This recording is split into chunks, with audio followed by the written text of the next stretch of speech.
All right, so today I'm going to do something a little bit out of the ordinary, and that is to go and meet someone I've never met before, although that's not entirely unusual, is it? But the only thing that I know about this person is her name. It's Annie. She goes by Annie Taste on Instagram. That's how we met, actually, many years ago through our love and passion for Vietnamese food and culture.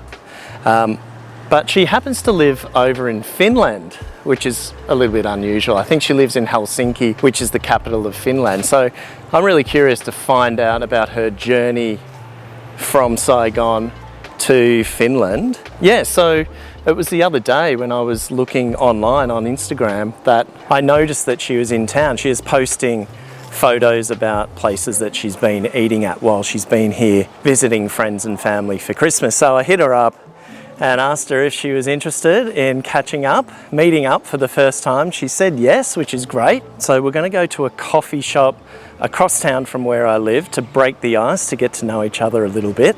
And then we're going to go and have some lunch at what is said to be the best pork and rice place in all of Saigon. It's got a Michelin selected award or whatever it is for being so good, and I've never been there before, so I'm really interested to find out what it's like and if it's as good as what they say it is. So I hope you find this one interesting. It's a little bit of a departure from the types of videos I usually do, and hopefully it goes well, and it might open the door to other opportunities of meeting and sort of interviewing other Vietnamese people from the Vietnamese diaspora around the world. So let's give it a go. At the very least, it should be a tasty one. Okay, let's go and meet Annie.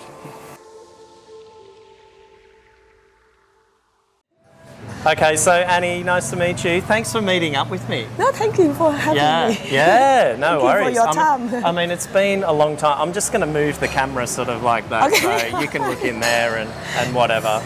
And I'm going to try and look in the... Okay, yes. I get caught looking like that. So, Annie, yeah, thanks for meeting me. It's great to finally meet you after all these years. Yes, it's years. We are chatting on Instagram. I mean, 24 years, even more than that. But finally we beat up. Yeah, and I don't know who found each other. who first. But I can remember there was a Vietnamese lady from Finland who was commenting on my content, which was really good and unusual. So I don't know, how does a Saigoner born and bred in Saigon wind up in Finland? This is probably the most, thank you, Anne. This is probably the most curious thing for me at the moment. I guess I had the same question from you and other foreigners here in Vietnam, and the same with the Finnish people in Finland, that how is it far away from each other and how did I end up there? But basically, let's rewind a little bit. When I was in the high school, I really wanted to study abroad, but the opportunity didn't come at that time, and up until second year in my university in Vietnam, that one of my friends, he told me that there is a place called Finland. It's really still unknown for most of the Vietnamese at that time. So does Finland and Vietnam have some kind of relationship from the past or something? No, but Finland at like that a time, communist past or something? It still offer free tuition fee for the international, for non-EU. Okay. That is one of the most important reasons that I was thinking, because I think it's the whole Nordics at that time. They offer free tuition fee for the non-EU students. Right. As long as you pass their entrance exam to the university. Right. So, which was in Finnish? No, or in English. English. Okay, Yeah, I did all because your of my English is education. amazing, so, you know. Well, so it's luckily that my friend told me, and I had like roughly 3 months to wrap up my application and get the IELTS certificates and everything and apply for all that. And how long ago was this? 16 years ago. Oh, wow. Well, okay. now it's 2025, so it's like 17 years Well, almost. I've been here 15 years, Yeah, so I think that's why I wanted to talk to you, because we're both people who are living outside of our cultures and our countries for an extended period of time. Yeah. For me, it's 15 years. I can't believe it. Like, this month is 15 years. Okay, cool. and you're 16 years. Yes. So yeah, oh, this thing gets really heavy.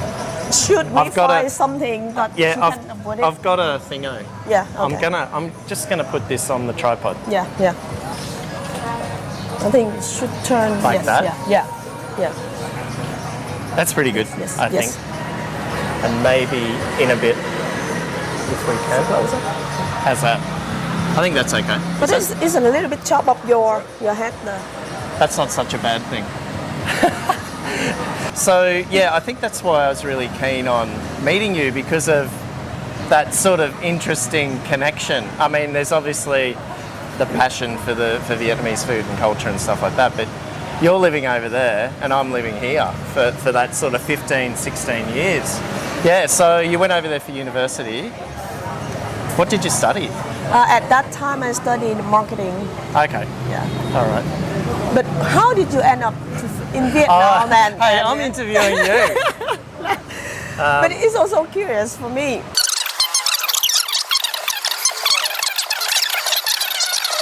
Yeah, so I sort of moved into other things then, Yes. and I've wound up doing this, and yeah. So anyway, more about you. Okay. Yeah, because we'll run out of time. I'll run out of battery. What are you doing though? Like, I know obviously you have family here, but I noticed that you were looking at coffee. Yeah. Hang on, before you answer that, sorry. Bad interviewer. You went to university, and did you open a cafe or something? No, or did you no, get I into just- cooking or something? No, you're it's just into food. Yeah, You're just the a food foodie. blogging, and I like eating good food. Basically, Yeah. the first I think that I a little bit picky on food, picking up the bad habit from my Yeah. father, that he's really know what he eating. Oh, right. So I like to try a new restaurant Yeah. almost every time when I Right, go out. okay. So For some it's reason, I like a thought you had- blogging, yeah. For some reason, I thought you had some kind of bake shop or something. Is it because you like... Yes, You but like- at the yeah. moment I'm working for a pastry company in Finland. Right. So Yeah. it's a lot more Yeah. like Finland eat a lot of breads. So I worked there and learning a little bit more industrial style of the Right. F&B company, Right. and I think at a certain point I think I need to do something with it. Yeah. But talking about the coffee business, Keep talking. I'm just going to move this. okay. Talking about the coffee business, in 2022, when I travel with my family to Bume Thuk in Đắk Lắk, Right. one of the relatives that I know there, she offered me a really good Vietnamese coffee, which I would never think that, okay, Right. our coffee beans as the And so whole just beans. to cut you off a little bit, for people who aren't familiar with Vietnam and coffee here, Đắk Lắk is sort of Central Highlands, Yes, it's and the it's like the producing the most. epicenter of Yes, coffee, yes. isn't it, in It's Vietnam? producing I think, Right. 85% of Right. the whole coffee Oh, in wow. Vietnam. Okay. Yes. Yep. So you went there, tried the coffee, you went, wow. No, basically, this is a little bit bad, but I went to the coffee shops in Bume Thuk. I think it's quite casual because of the Vietnamese people style. It's not about a good or bad thing, but my style is changing a little bit because in Europe they drink a slightly different coffee. There's a different culture too, isn't there? Where does the coffee come from in Europe? Is it South America or Ethiopia, Africa? Yeah, right. Colombia and Brazil is the most common one, and then Kenya as well. Right.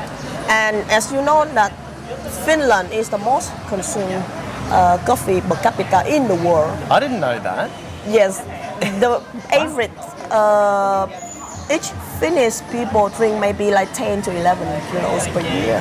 They drink 5-6 cups. Is that because they're awake for half of the year? Is it dark? It's dark more It's than dark half for of the six, year. more than half the year, No, so but they're awake.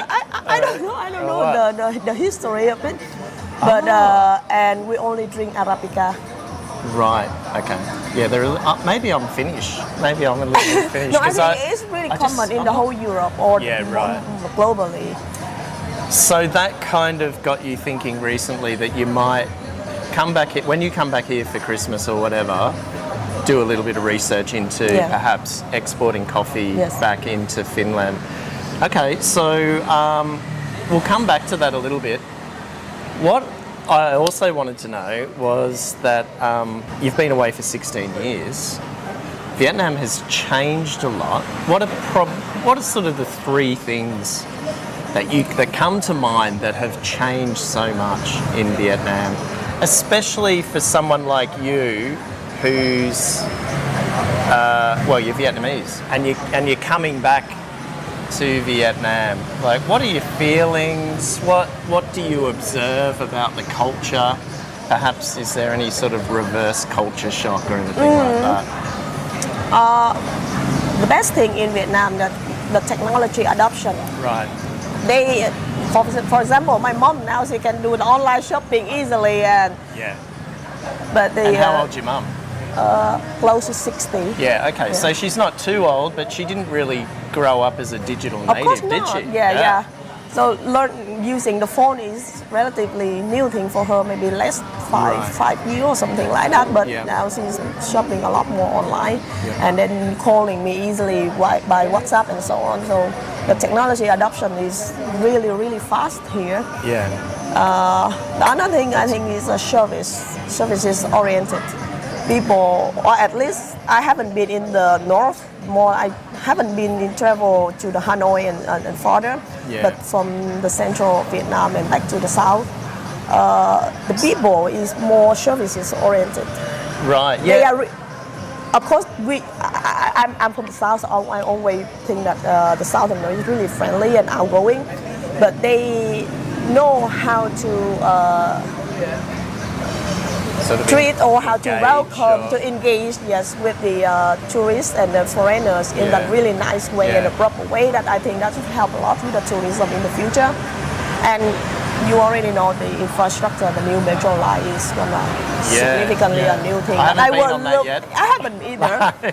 But honestly, I've been waiting for it like they started when I left the country. 11 years or something, Yes, right? because I was studying in university in Thủ Đức. Right. And it's always the thing that I like. I just hope that I can have some metro line that Yeah. going there, but Yep. Yeah, well, too late. I hope Too late for you. I hope that that will help. The public transportation will help Yep. the people here to cut the pollution. But that is one thing that the pollution here is Yep. still a big. So thing there's for sort of technical and services sort of thing, technological things. Well, I guess customer service has improved.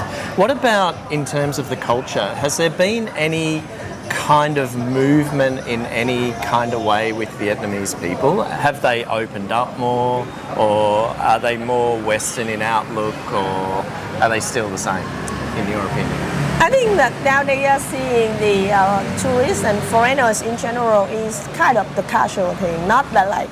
Usually, I remember when I was younger, they always stay like, hey, Yeah. there's a dude there. It's like a Westerner there. Well, even when I first came here as well, Yes, it they was are like staring soft you points. a little bit like awkward way. I've got hairy arms, so a very common one was I would have people sit down next to me and then just start stroking my arms, and especially 25 years ago when I was a backpacker, they couldn't get over the hair on my legs. Yeah. But now it's starting to become, just sort of normalised. Yes. And not to answer the question for you, but I've noticed that has become a bit more normalised. But I don't think Vietnamese people have lost the ability to smile. When I walk past, I'll get a smile or something like that, Maybe there's something. I always been proud of the Saigonese because I think Yeah. that they are extremely helpful. They don't Yeah. know who you are, but they can like, hey, do you need any help? And then just continue to go and not know each other. Yeah. It's And you don't notice it until you go to other countries. So I don't want to bash the Philippines any more than I have recently. My wife's Filipino, as you probably know. But I've just come back from the Philippines, and it's a very noticeable difference in the interactions between me and the local people here and the local people there, which I might save for another video at another time, because today's about Annie. Okay, so by and large, the Vietnamese haven't really changed so much, or the Southerners at least that you tend to mix with and engage with. So let's go back to the coffee. Is this a serious thing, or because I've toyed with the idea as well, because we're living in the land of coffee. Vietnam's the second biggest exporter in the world. Finnish people don't know that. They don't know anything about. Don't know anything about Vietnamese coffee. Oh. It's completely a new thing. When I talk to the people who work in the F&B industry there, and I've been in the industry for 10 years, they've heard of the Vietnamese coffee. Well, what's the size of the community, the Vietnamese community in Helsinki? You're from in Helsinki, yes. I think it's a bit more than 5,000. Okay, so it's fairly small, but probably enough to sort of get the word out there. But nobody telling, hey, Vietnamese is the second largest coffee exporter. Do you want to go into business? I haven't got any money yet, but there might be something there. But I know absolutely nothing about Finland, so that would be a Now, learning it's the curve. first thing for you is the most consumed coffee per capita in the world. That's really surprising. What's the population? 5.6 million. Okay, all right. So it's fairly sizable still. Yeah. Tell me about it. So what are you feeling at the moment? Do you think it's going to be some sort of thing that you are going to pursue, perhaps? I'm putting much more than I was planning in the beginning now for the coffee. And actually this time, the main reason I come back in the December is because the harvesting season. Right. So I went to visiting the farms and talking to the people and learning about the roots, basically how the tree. And the first time I actually taste the fresh cherry coffee. Oh, I don't think I didn't know it. And what was it like? Yes, Was it fruity? It's really, yes, it's like berries. Okay, yeah. And I've it's seen sweet. them. Yes, it's sweet. And I was like, wow, this technically, you don't only use the beans, but you can also use the meat and the other things in the coffee. So I have more ideas of how to So use how that. do they use the flesh or the meat of the coffee? Depends on the process you are doing with the coffee. I know one farm, they start developing the jam. Right. That's interesting. Yes, Wow. and it tastes like chutney. Right. And But it doesn't have caffeine because the caffeine's in tiny bit, I right. believe so. Okay. You can taste the hint of the coffee there, but basically it's pretty nice for spreading, or even the Finnish people like eating meat, Yep. like elk and such, with a little bit of jam on it, and I was like, Elk? this maybe, yeah. Okay. All right. Elk, deer, reindeer, Wow. we eat with a little bit of jam on the side. So maybe, I don't know. You eat reindeer. You eat like Rudolph. How mean at know. this festive time of year. It's Okay, really that's tasty.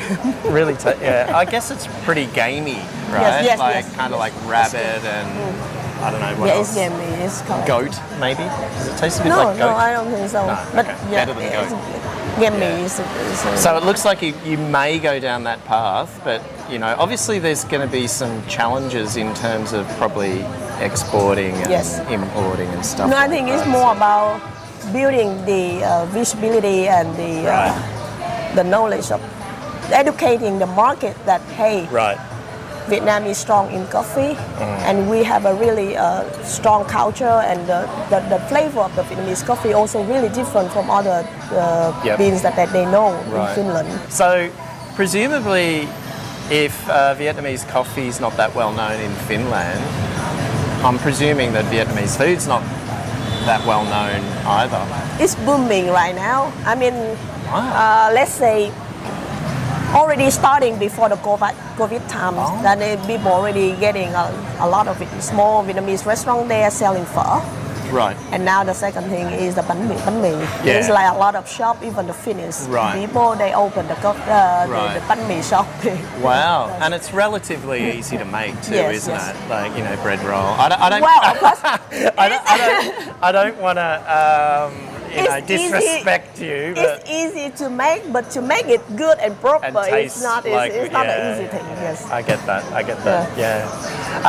Yeah, that's really interesting. Well, good luck with that. Okay. What about the coffee here at this place? Any good? Do you like it? Well, I think my latte is pretty good. Hom Now Cafe? I had the salt coffee today. The coffee base, pretty good, but I think the whipping cream is a little bit over salty for me. Yeah, maybe right. my taste is slightly different. So Yeah, so but salt interesting. coffee. Yes. Salt coffee's a kind of a newish. Trendy, yeah. It's Trendy, yeah, it's a trendy thing. The Vietnamese are very good at taking on trends. That's true. That's the true one thing. Yes. I'm actually going to do a video soon about my 15 years living here and what I've learnt living here in Vietnam. But at the moment, I've got a list that's like, you know, as high as the roof, and I'm trying to condense it.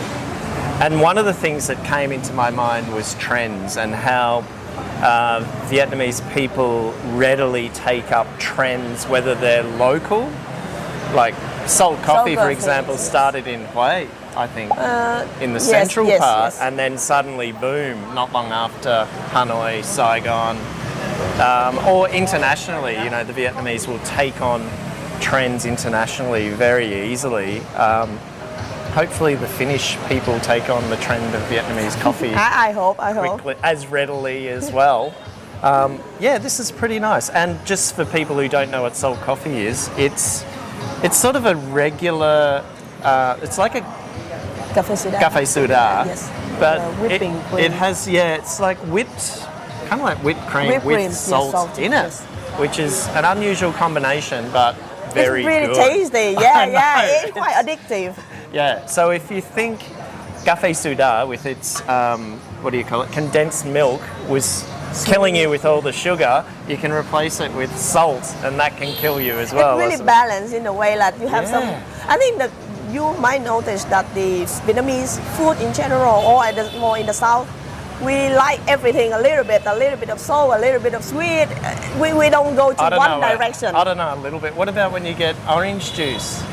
You know, you say to the lady, I'll have an orange juice, and she gets a big tablespoon and puts sugar in it. It's crazy. Yeah. All right, cool.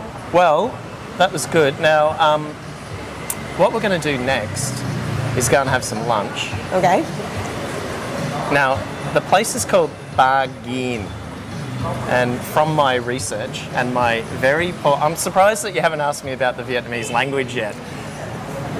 I remember you talked in one of your videos about your language. My study and learning of Vietnamese language is ongoing. I may do another video on that at another time, but you know, I try. But what I know is, I think in this case, ba is like father, is it? What is ba in this case for this shop that we're going to? Oh, actually, I haven't done the research on it, but I don't. Oh, you've never been there? I've been there maybe 20 years ago. Oh, okay, yeah. I think Yin is addicted. Yes. So maybe something addicted to bar, or bar is addicted. I don't know what it is. But apparently it's the best gum tam in Saigon, allegedly. It's the most famous one, I would say. Yeah. I've been there before I moved to Finland, pretty often. The only thing is that, well, we will see it later, we'll see it. but We'll see it. portion is too big for me. It's like huge. So okay, all right, we might have to share one then. Yes. So all this talk about pork and rice has made me hungry, so let's go and eat it. Yes, okay. All right, Annie, what do you think, hey? I'm ready. I'll tell you what, you're gonna have to be ready. Look at the size of that. And it looks amazing. Look about tourists around. Fresh off the grill too, so I think we're ready. Let's do it. Oh, well done. Wow. Since 1995. Did you order? No, I haven't. There's a menu. Okay. What are we going to have? Sun opla. Oh yeah, I got to have opla. I think I'll have sun opla. What about you? Một sớm lá sơ mi chả. Okay, cảm ơn. Và nước suối. Nước suối. Yeah, mọc chai. Mua cái dĩa không? Cho anh em nước mía cũng được. Dạ. Look at this, the big Michelin Oh, yeah. star. Oh, it's not a star though, is it? It's like a Michelin Select or something like that. Okay, since 1995.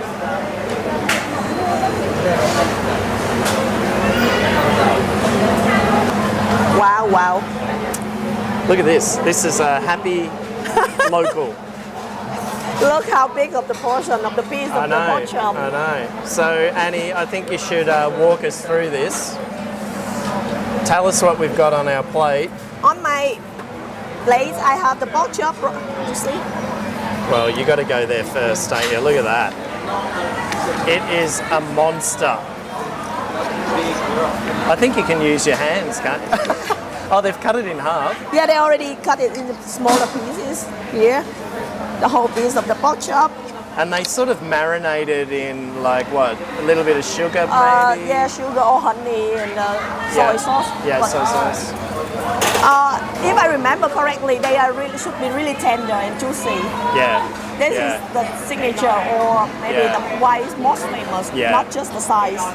And here I have the meat mixed with the egg loaf, What do you call that in Vietnamese? chả trứng, Ja chả trứng. trứng. Okay. Yep. And then have a pork skin and pork meat shredded. That is a pork skin. This one. So would you say that if people want to eat here, they'd have to like pork? Yes, yeah, this is quite heavy. Yes. It's heavy on pork, isn't it? And then rice, of course, Yes. the famous It's broken a broken rice. rice. Yeah. Do you know it's different with the normal rice? Yeah. Yes. And then, of course, nuc jam. So it's like, what, fish sauce, chili, maybe a bit of sugar? Vinegar. Ah, vinegar. And chili, Yep. yes. Yep. All And right. then the pickles. Oh, yeah. It's like the radish, Yes. carrot. And it's kind of, what's the word? Chua? Chua đồ chua. Sour. Kind Yes, of a yes. sour, isn't it? Yes. And look at your. And then I went for the egg. I mean, you've got to have an egg when you have rice. Look at that. I mean, look, the egg is really amazing. Yeah. I think the egg yolk is running. Yeah. And it's really crispy outside. Exciting times. Very excited. Let's dive in. I know. This place looks real. And then, of course, I've got the nook chum as well here. For some reason, then you have more chili than me. Yeah, I know. I like it spicy though. And Annie's gonna wash it down with nook mia, which is sugarcane juice. Very sweet. And I'm just gonna have a water. Shall we try it? I'm gonna get your reaction when you try it. Yeah? And then you can get mine. All You right. know what? I really forget how to use the fork and the spoon. Oh. Especially when you eat with a Oh yeah, the what? steak. I don't know why there isn't a knife, especially when you've got a massive chop like that. Okay, let's go, dig in. Let's see. Here she This goes. is- I wish I could sort of show how excited she is, because in person she's very excited to eat this. Here we go. So how is it? Is it sweet, smoky? Yeah, it's sweet. It's sweet, but it's really tender, even though you see how thick is of the piece of meat. But it's still really tender. And the marination go through really well. Listen to you, you sound like a foodie. You sound like a food reporter. But just look at the smoke in here. The place is blue. I don't know if that's coming up on screen. You want me to? All right, Yes. here we go. Let's see. I've had a lot of gom tam over the years, and I'm not actually a huge eater of it, but because there's so much hype about this place, I had to come here. Here we go. So, like you, I don't know how to cut it with a spoon. I think I might just pick it up. Let's try.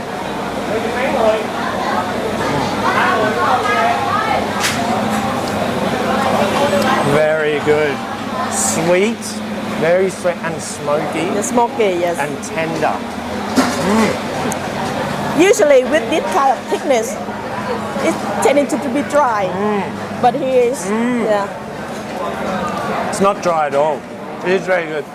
I can understand why it's popular.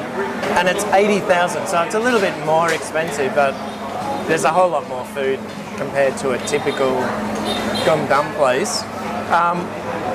One little trick though, if you're going to come to these places to eat this, typically I just pour it. I don't dip it. I'll pour this on the rice, you know, and just, depending on your preference, I mean, you can tip it all on if you want, but that keeps the broken rice moist how we like it. And then you can also add some chili, so you can, I think typically you might pick one of these up and just bite the end off it. Can you eat it raw like that? Oh, you want me to do it now? Can you do it? Yeah. I mean, like, Yeah. how much spicy food that you can eat? I think the green one. I'm pretty good. I can handle spicy okay, but I need some. So I think you're supposed to bite the chili and then put a bit of chop in your mouth. Oh. Beautiful. This place is rocking. And then, oh yeah, look at that gooey egg. Hey, look at that. Oh my God, I forgot to take the video. Oh, sorry.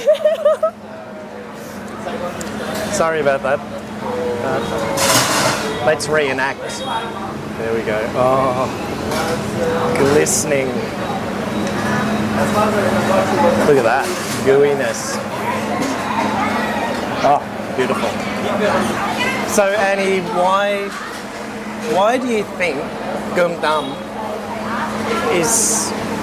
Firstly, why is it a Saigon dish? How did it come about that this originated in Saigon?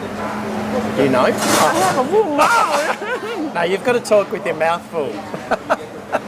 First on the rice. Broken rice is something really special. Right. The south of Vietnam is always the place for the growing and exporting rice. Yeah, right. And you know, broken rice, it used to be for the poor people.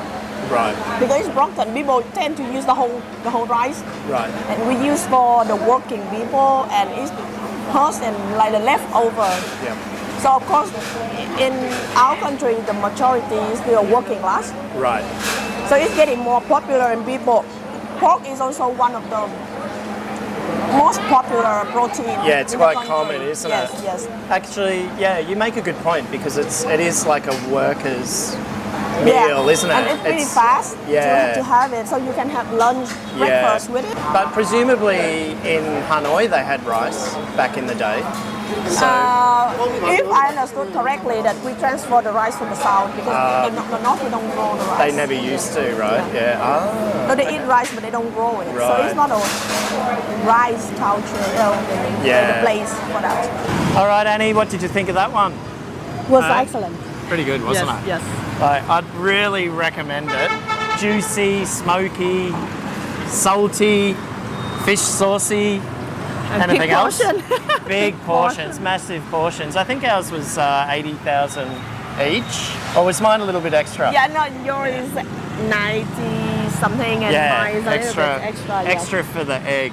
Yes. And then you had a drink and that as well. Yes. We had a couple of drinks. So the only thing is it's a long way from where I live, so I don't know if I'll be coming back regularly or not, but definitely worth it. And I think definitely worth the hype. Yes. The hype is real, everybody. But I think the highlight was eating it with you, Annie. Thank you for joining me.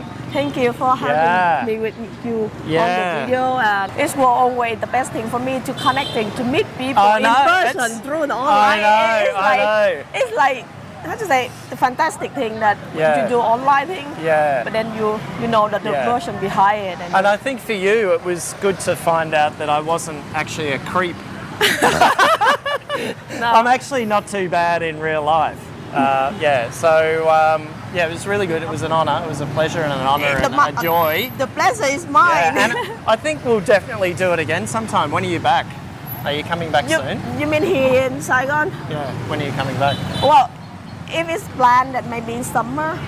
But otherwise, summer. summer, Okay. yes. All right. So I middle try of to next do it. year or Yes, something. Yes. All right. Cool. Okay, Annie. Thank you very much. And I'm pretty sure everybody enjoyed listening to your story, which is quite unique. All right. I don't know. I hope it's interesting to your I think audiences. so for sure. All right. Let's go and have some dessert. All right. That's it for this one. I hope you enjoyed it as much as I did. hang on a minute, you probably didn't because you weren't there eating that beautiful, tender and juicy pork chop at Bargain. If you haven't been already, make sure you get along to it. It's well worth the hype. It lives up to its reputation and it's worth its Michelin award. So get along there and try it out. You won't be disappointed. How about Annie? Hey, she's awesome. Thank you very much, Annie, for agreeing to catch up with me at such short notice. All the best with everything that you do in the coming year. I'm sure the coffee thing's going to work out. I think it's a great idea to bring Vietnamese coffee to the Finnish, or the Finns, whichever one it is. Annie's on a flight now. No, tomorrow I think she's on a flight. 24 hours it's going to take her, so enjoy that one, Annie. I'm glad it's you and not me. Now, if you're Vietnamese or you're of Vietnamese heritage and you're coming to Saigon, or you're in Saigon and you've got a story to tell, hit me up in the comments below because I'd like to hear your story. The only prerequisite is that you've got to go out for lunch with me and you've got to listen to all my crap. So that's all it is, really. Pretty easy. Okay, I'm going to go in and rub off all that. All right, I'm going to go in and wash off all that smoke and grime from that gom tam place, and I'll see you in the next one.